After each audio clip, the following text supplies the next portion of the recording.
میں نے بھی اس کا حوالہ دیا تھا کہ جب بات اصولی طور پر کی جائے گی تو بلکہ بشارت پہلے اور انذار بعد میں. اور میں نے یہ نہیں کہا کہ رسول صرف انذار کے لیے آتے ہیں، یہ میں نے نہیں کہا. آغاز میں صرف انذار ہوتا ہے. بگڑا ہوا معاشرہ ہے، بشارت کس کو دیں؟ وہ اہل خیر ہے ہی نہیں تو بشارت کس کو دیں گے؟ پوری قوم گمراہ ہوئی ہوئی ہے. پھر جیسے جیسے ان میں سے لوگ ایمان لاتے ہیں، جیسے جیسے لوگ توبہ کر کے صالح ہو جاتے ہیں، ان کے لیے بشارت. تو وہ بعد میں بشارت آتی ہے، پہلے انذار. لیکن اصولی اعتبار سے جب بھی بیان کیا جاتا ہے قرآن میں تو بشارت کا لفظ پہلے ہے اور انذار کا بعد میں. لیکن ترتیب کے اندر وقت کے اعتبار سے کرونالوجیکل آرڈر کے اندر انذار پہلے ہے، بشارت بعد میں.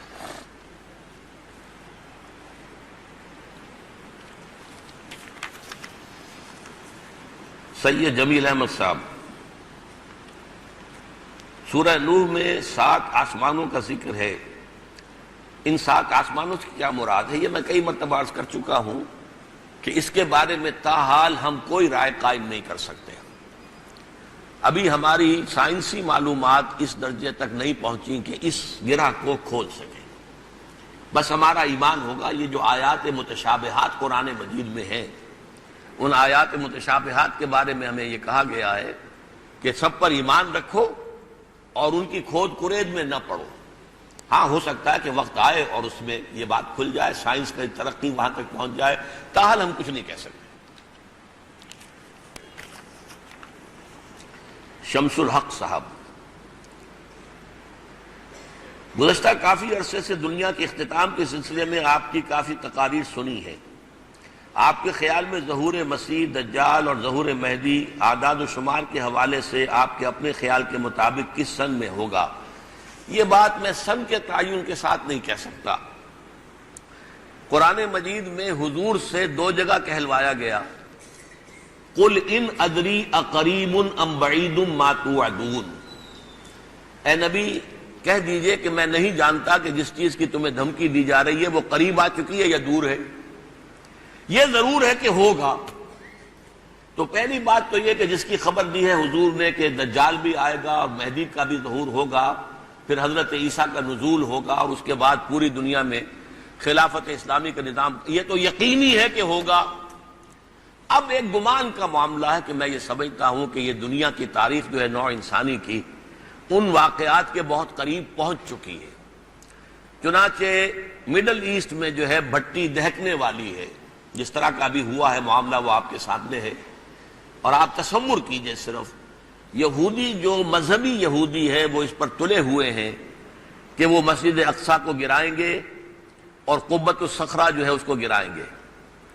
اور اس کے نتیجے میں کیا ہوگا؟ مسلمانوں کے اندر ایک طوفان اٹھے گا، نوجوانوں کے اندر ایک احتجاج کا. جو مسجد تھی بالکل غیر آباد پڑی ہوئی تھی اتنے عرصے سے ہندوستان کی، اور اس کی کوئی خاص حیثیت نہیں تھی. ایودھیا کی مسجد جو ہے بابری مسجد، اس پر آپ کو معلوم ہے کہ مسلمانوں نے احتجاج کتنا کیا. اس میں 2000 مسلمان جو ہیں وہ قتل ہو گئے تھے، شہید کر دیے گئے. تو یہاں کیا ہوگا؟ لاکھوں کی تعداد میں سمجھتا ہوں کہ وہ معاملہ ہوگا. اور اس کے بعد جو ہے یہ حالات اس تیزی کے ساتھ ان چیزوں کی طرف بڑھتے چلے جائیں گے جن کی خبر جو ہے احادیث میں دی گئی. لیکن میں تعین کے ساتھ نہیں کہہ سکتا.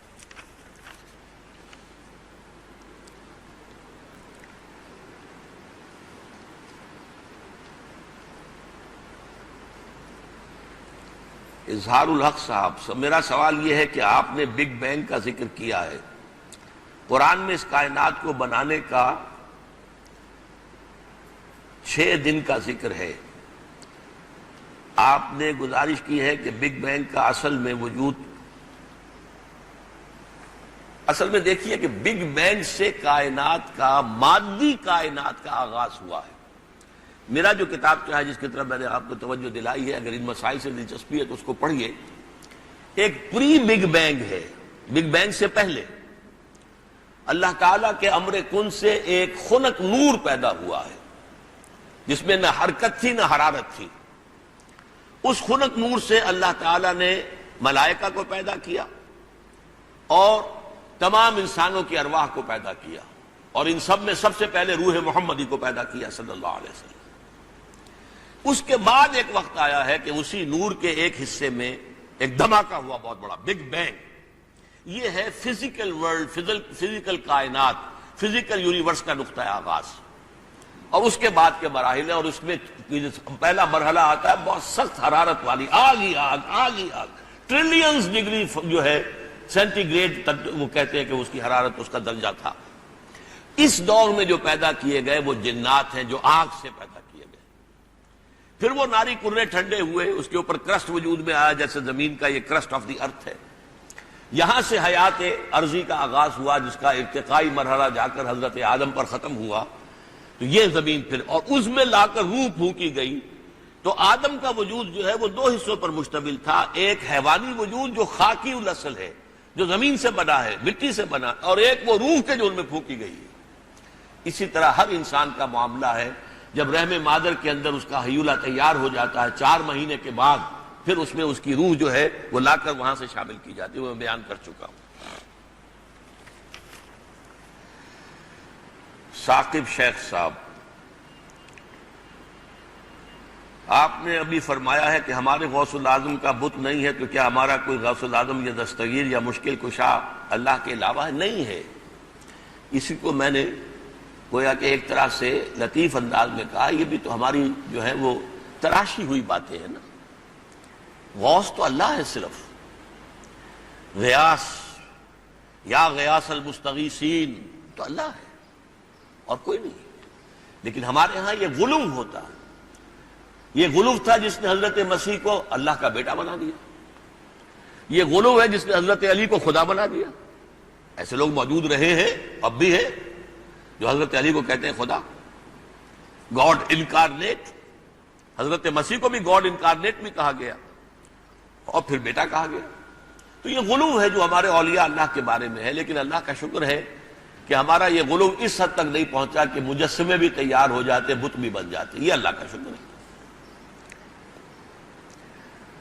اس کے علاوہ ابھی آپ نے فرمایا کہ قبروں سے ٹنڈی دل کی طرح نکل کے مردے بھائیں گے، تو کیا یہ زمینی قبر میں ہے یا عالم برزخ؟ دنیا میں اصل میں جو بھی ہے عالم برزخ، جو بھی مرا ہے، چاہے انسان اسے کسی شیر نے کھا لیا، وہ بھی کہاں گیا آخر؟ شیر بھی مرے گا، مر کر پھر وہ مٹی ہو کر مٹی میں ملے گا۔ کوئی اگر سمندر میں ڈوبا ہے، اسے کوئی مچھلی کھا جائے گی، وہ کہاں جائے گی؟ مچھلی بھی مرے گی، اور پھر وہ بھی، تو ہر شے زمین میں ہی ہوگی، اسی میں سے نکلیں گے۔ لیکن یہ کہ عالم برزخ اس کو ہم کہتے ہیں، لیکن اس کا تعلق اسی زمین کے ساتھ ہے۔ لیکن ضروری نہیں کہ قبر ہو ہر ایک کی، قبر وہ ہے جو دنیا کے اندر فوت ہوا ہے، عام طریقے سے آپ نے جا کے دفن کر دیا۔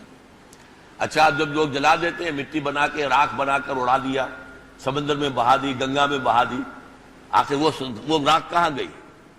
اس زمین سے باہر تو نہیں جائے گی نا، کہیں جا کر وہ سمندر کی تہہ میں بیٹھے گی، کچھ ہوگا؟ اسی زمین سے نکلیں گے۔ محمد ظفر اقبال صاحب، یہ سوالات تو بہت آ رہے ہیں۔ میرا سوال یہ، نوبل پوائنٹ میں جو پروگرام ہوا اس کے بارے میں رات آپ نے کہا تھا کہ ہم دوسری تنظیموں کے ساتھ الیکشن میں تعاون کریں گے۔ جب آپ کو یقین ہے کہ اسلام اس طرح دین اللہ غالب نہیں ہو سکتا، دین تو صرف جہاد اور طاقت سے اور سنت کے مطابق ہی آ سکتا ہے، تو پھر آپ ان تنظیموں کے ساتھ کیوں دیں گے؟ اصل میں بہت ہی عمدہ سوال ہے صاحب کا، اور میرا جواب یہ ہے کہ میں نے کبھی بھی الیکشن کو حرام نہیں کہا، اور ہمیں حکم یہ ہے تعاونوا علی البر والتقوی ولا تعاونوا علی الاثم والعدوان۔ تو الاسم اور عدوان میں تو وہ نہیں آتا، حرام نہیں ہے، ہماری رائے میں اس سے فائدہ کچھ نہیں، لیکن ہم یہ نہیں سمجھتے کہ جو لوگ بھی یہ سمجھتے ہیں کہ اس سے کچھ ہو سکتا ہے وہ بدنیت ہے یا بے ایمان ہے، نہیں، ان کی خلوص کے ساتھ یہ رائے ہو سکتی ہے۔ لہذا اگر 2 شرطیں پوری ہو جائیں کہ خالص دینی محاذ بنے اور وہ دینی ہی اپنا مینیفیسٹو دے، تو ہم ان کے ساتھ تعاون کریں گے۔ ان پر حجت قائم کرنے کے لیے ہمیں کسی سے دشمنی نہیں ہے، ہمیں کسی کے ساتھ قد نہیں ہے، زدم زدہ کا معاملہ نہیں ہے، کوئی شقاق جس کو قرآن کہتا ہے وہ نہیں ہے۔ یہ ہے جو کہ ہم کریں گے انشاءاللہ، لیکن مجھے اندیشہ ہے کہ یہ ہو نہیں سکے گا۔ گٹھ جوڑ جو ہے وہ سیکولر جماعتوں کے ساتھ یہ لازمن کریں گے۔ محمد سلمان صاحب، میں اس بات کی وضاحت چاہتا ہوں جو ہینڈ بل میں کہی گئی ہے انتخابات میں ووٹ تو متقی اور غیر متقی سب دیں گے، البتہ امیدواروں کے اخلاق و کردار کی بھرپور سکریننگ کی جائے گی۔ یہ سکریننگ کس طریقے سے ممکن ہوگی؟ کیا یہ اب ممکن ہے؟ یعنی اس نظام میں اپنے بنے ہوئے جیسے گریجویٹ کی شرط وغیرہ، ویسے تو یہ ہمارے دستور میں دفعہ 62 اور 63 میں ہے کہ فل سکریننگ ان کی ہونی چاہیے، لیکن شرط یہ لگا دی گئی ہے کہ صرف جو ہے خود جو امیدوار ہو وہ ایک دوسرے کے اوپر الزام لگا سکتے ہیں، کوئی باہر کا آدمی نہیں آ کے کوئی بات کہہ سکتا۔ ہماری جو سکریننگ ہوگی انشاءاللہ تعالیٰ اگر وہ نظام قائم ہوا تو اس کے لیے ایک ادارہ قائم ہوگا، جیسا کہ رات بھی میں نے عرض کیا تھا، اسلامی نظام میں عدالت میں گواہ کی حیثیت سے بھی کوئی شخص پیش نہیں ہو سکتا جب تک کہ اس کی سکریننگ نہ ہو جائے، اس کے اہل محلہ گواہی دے کہ ہاں یہ ایک نیک آدمی ہے، شریف انسان ہے، اور معلوم ہو کہ اس کے پاس جو دولت ہے وہ واقعتاً جائز ذرائع سے کمائی ہوئی ہے، تو یہ سکریننگ جو ہے اس کا ایک نظام قائم کر دیا جائے گا، ایک محکمہ اس کے لیے باقاعدہ قائم ہو جائے گا۔ جب نظام ہوگا تو اس کے لیے آپ الیکشن کے لیے اتنا بڑا الیکشن کمیشن جو ہے اور اس کے اوپر جو ہے کروڑوں اربوں روپے خرچ ہوتے ہیں، تو اس کا ایک ایسا ادارہ بھی وہاں پر قائم ہو سکتا ہے۔ اجتہاد پارلیمنٹ کے ذریعے ہوگا، یہ کیسے ممکن ہے؟ یہ تو صرف علماء ہی کریں گے، یہ تو میں نے رات واضح کر دیا تھا۔ اجتہاد تو علماء کریں گے، لیکن دیکھیے عالم جو ہے وہ اللہ تعالیٰ کی طرف سے معین نہیں ہے کہ یہ عالم ہے، اور ہمارے ہاں کیا ہے، ایک فرقے کے علماء دوسرے فرقے کے علماء کو تسلیم کرتے ہیں؟ تو نہیں کرتے، وہ تو کہتے گمراہ ہیں۔ ہمارے ہاں جو غالی بریلوی ہیں ان کے نزدیک تو سارے دیوبندی کافر ہیں، جب کافر ہیں تو ان کے علماء جو ہیں وہ تو کافر سے بھی بڑے ہو گئے۔ لہذا اصل مسئلہ تو یہ ہے کہ علماء اجتہاد کریں گے، لیکن کس کا اجتہاد نافذ ہوگا یہ فیصلہ پارلیمنٹ کرے گی۔ اب یہ اختیار کوئی بادشاہ تو ہے نہیں، اورنگزیب عالمگیر تو بیٹھے ہوئے نہیں ہے کہ انہوں نے جو ہے ایک کمیٹی بنا دی، اس کمیٹی نے جو فتاوی دیے مرتب کیے وہ فتاوی عالمگیری کہلائے، حالانکہ عالمگیر نہ عالم دین تھے، نہ مفتی تھے، نہ فقیہ تھے، کچھ بھی نہیں تھے، وہ فتوے ان کے مرتب کردہ نہیں تھے، لیکن نافذ کرنے کی طاقت تو ان کے پاس تھی نا، ان مولویوں کے پاس تو نہیں تھی جنہوں نے یہ فتوے دیے، وہ اختیار تو عالمگیر کے پاس تھا، اس لیے وہ فتاوی عالمگیری کہلاتے۔ اس معنی میں کہہ رہا ہوں کہ اجتہاد جو ہے وہ پارلیمنٹ کرے گی، یعنی کون سا اجتہاد نافذ العمل ہوگا اور کتاب قانون کا جز بن جائے گا، اس کا فیصلہ جو ہے وہ پارلیمنٹ کرے گی۔ محمد ظفر عمر صاحب، میرا سوال یہ کہ خلافت کب اور کیسے آئے گی؟ پاکستان کو بنے ہوئے تقریباً 52 سال ہو گئے ہیں اور موجودہ حالات میں بھی شکل جو ہے، یہ تو اصل میں پھر ایک پورا جو ہے مضمون ہوگا جو پوری تقریر کا ہے، اس وقت تو میں اس کے بارے میں نہیں جا سکتا، اور اب تھک بھی گیا ہوں، میری آواز بھی بیٹھ گئی ہے۔ آپ کے علم میں ہوگا میں 2 مہینے سے بیمار چل رہا ہوں، یہ تو تھوڑی سی مجھے سہولت حاصل ہوئی ہے تو میں آ گیا ہوں، ورنہ پچھلے مہینے میں نہیں آ سکا تھا، اتنی زیادہ خرابی تھی۔ تو بہرحال اس کو تو آپ جو ہے میری کتاب خطبات خلافت موجود ہے، اس کا مطالعہ کریں کہ خلافت جو ہے کیسے آئے گی۔ آئے گی ضرور، یہ میں نہیں کہہ سکتا کہ کب آئے گی، تھوڑے اور دے دیں۔ محمود آوان صاحب،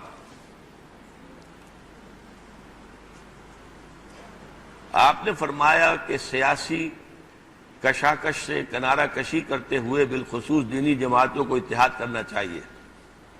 میں آپ کی حکمت عملی کو خراج تحسین پیش کرتا ہوں۔ میں آپ سے پوچھنا چاہتا ہوں کہ الیکشن سے بائیکاٹ کرنے سے وہ کون سا اہم منشور ہوگا جس سے دینی جماعتوں کا اتحاد پروان چڑھ سکے گا؟ بھلائی کی دعوت، نیکی کا شورا اور برائی سے روکنا تمام مذہبی فرقوں کا دعویٰ ہے، اور اس کے برعکس مذہبی جماعتوں کا اختلاف بھی ہے۔ مذہبی جماعتوں نے اس کو عملاً اختیار نہیں کیا ہے، وہ اس کے لیے اگر ایک اتحاد بنا لیں اور پھر کہیں کہ بھائی یہ کام غلط ہے، یہ مت چھوڑ دو، اس کو ختم کرو، ورنہ ہم سڑکوں پر آتے ہیں، ہم جو ہے مظاہرہ کریں گے، گھیراؤ کریں گے، ہم ان بینکوں کا گھیراؤ کر لیں گے، پکیٹنگ کریں گے، نہ کسی کو داخل ہونے دیں گے نہ نکلنے دیں گے۔ اگر طاقت ہو جائے، منظم ہو، تو اگر یہ تمام دینی جو ہے جماعتیں جمع ہو جائے تو ان کے پاس اتنی طاقت ہوگی کہ وہ یہ کام کر سکتے ہیں۔ یہ ہے جو میں پیش کر رہا ہوں۔ اللہ تعالیٰ آپ دعا کریں، اللہ تعالیٰ ان کو ہمت دے۔ خواجہ احد صاحب، The Muslim Ummah is being defamed, crushed all over the world.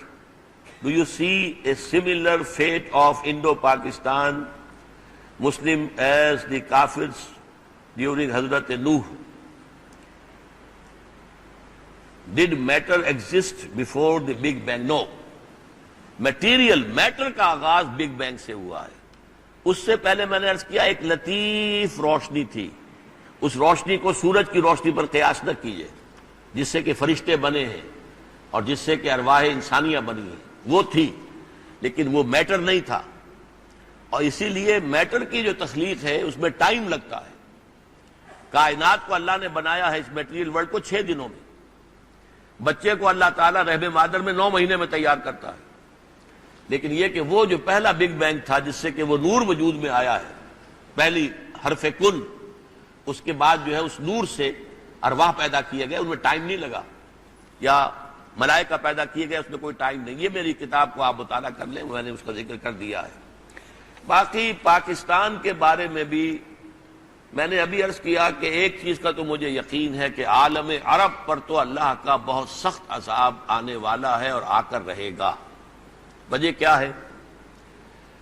وہ اس اعتبار سے پریولیجڈ لوگ ہیں امت کے اندر، ان کا اونچا مقام ہے، انہیں اللہ نے فضیلت دی.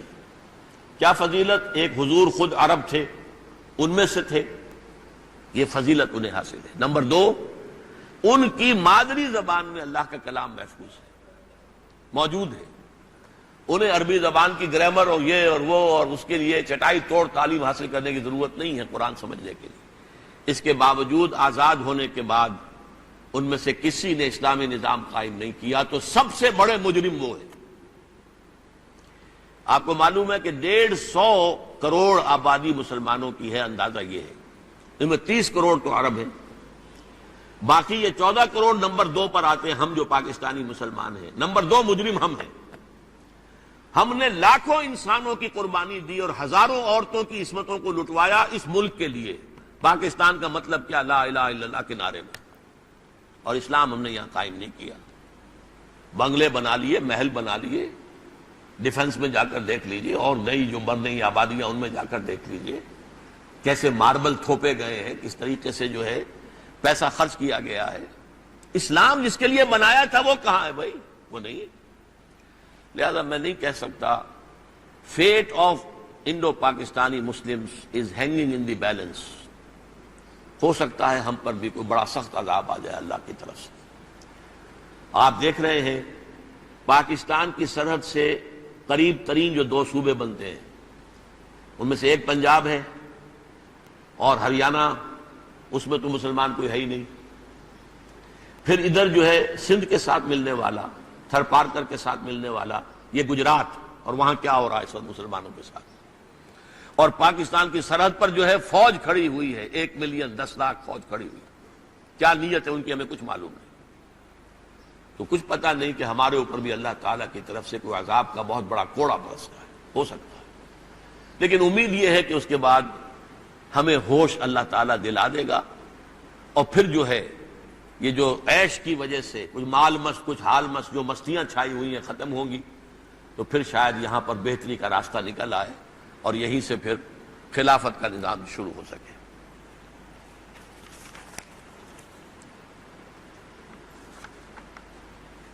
محمد شاہ صاحب ہیں غالباً. کل کی تقریر کے مطابق آپ نے کہا پاکستان معجزانہ طور پر بنا، ساتھ نیوکلیئر پاور بھی بنا. یہ ایک اللہ کی ہمارے لیے حجت بھی تو ہو سکتی ہے کہ اس ملک اور خطے کو موقع دیا جائے. اگر پازیٹیو ریسپانس ہو تو ٹھیک، ورنہ اس ملک اور خطے کو تباہ کر دیا جائے. اس بارے میں آپ کی رائے کیا؟ میں رائے دے چکا ہوں. اس کا امکان ہے. ہینگنگ ان دی بیلنس میں نے الفاظ استعمال کیے. شکیل احمد صاحب، قرآن ایمان لانے میں کتنا اور ایمان بنانے میں کتنا کردار، یا پکانے میں یا اپنانے میں کیا کردار ادا کرتا ہے؟ قرآن مجید بہت ہی فیصلہ کن کردار ادا کرتا ہے، لیکن خاص طور پر اگر اس کو سمجھ کر پڑھا جائے. ورنہ تو صرف پڑھنا ہے اور آپ نے سمجھا نہیں ہے تو پھر تو صرف ثواب ملے گا کہ آپ نے وقت لگایا ہے، آپ نے جو بھی اپنا وقت لگایا اس کے پڑھنے میں اس کی کوئی اجرت آپ کو مل جائے، بس. اس کا کوئی اور نتیجہ، اس کی کوئی اور برکات آپ کو حاصل نہیں ہو سکتی. اتنی سی عربی سیکھ لیں ضرور کہ قرآن مجید کو براہ راست پڑھیں اور آپ کسی ترجمے کے محتاج نہ ہو، کسی انٹرپریٹیشن دیکھنے کی ضرورت محسوس نہ ہو، قرآن براہ راست جو ہے وہ آپ کے ذہن پر نازل ہو جائے تو انشاءاللہ العزیز یہ قرآن ایمان دل کے اندر پیدا کرے گا، اور اگر پہلے سے ایمان ہے اسے مضبوط کرے گا، پروان چڑھائے گا۔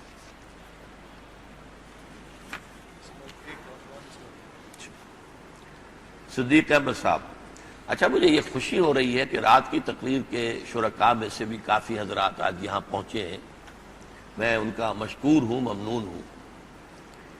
آپ نے کل کی تقریر میں فرمایا کہ آپ چاہتے ہیں کہ تمام دینی جماعتیں متحد ہو کر دین کا کام یعنی فروغ دین کے لیے کام کریں اور سیاست سے الگ رہیں، کیونکہ اب تک دینی جماعتیں 3-4 سیٹیں حاصل کی ہیں، تو کیا اس وقت صرف کیا جائے؟ گزارش ہے کہ بیان فرمائیں کہ کیا دین سیاست سے الگ، کیا دینی لوگوں کو ملکی سیاست سے الگ رہنا چاہیے؟ قطعاً نہیں۔ میں نے تفصیل سے، میری کتاب استحکام پاکستان، اس میں اس مسئلے پر بڑی تفصیل سے روشنی ڈالی ہے کہ کوئی مسلمان خالص غیر سیاسی آدمی نہیں ہو سکتا، اس لیے کہ سیاست دین کا حصہ ہے، اور کوئی جو ہے باشعور انسان غیر سیاسی نہیں ہو سکتا۔ باشعور انسان وہی ہوگا جس میں کوئی شعور ہے، سمجھ ہے، وہ رائے رکھے گا ملک کدھر جا رہا ہے، قوم کدھر جا رہی ہے، خیر ہے، بھلائی ہے، یہی سیاست ہے۔ لیکن سیاست کی ایک تقسیم کیجئے، ایک ہے انتخابی سیاست اور ایک ہے انقلابی سیاست۔ انقلابی سیاست ہوتی ہے انقلاب کے لیے، پورے نظام کو بدلنے کے لیے۔ انتخابی سیاست ہوتی ہے صرف حکومت کے حصول کے لیے، چہرے بدلنے کے لیے، ہاتھ بدلنے کے لیے۔ تو ہم انقلابی سیاست میں ہیں، لیکن انتخابی سیاست کو بیکار سمجھتے ہیں۔ البتہ انقلاب آ جائے گا، پھر ہم اپنا انتخابی نظام بنائیں گے، پھر جو اس کا انتخاب ہوگا وہ دین کا حصہ ہوگا۔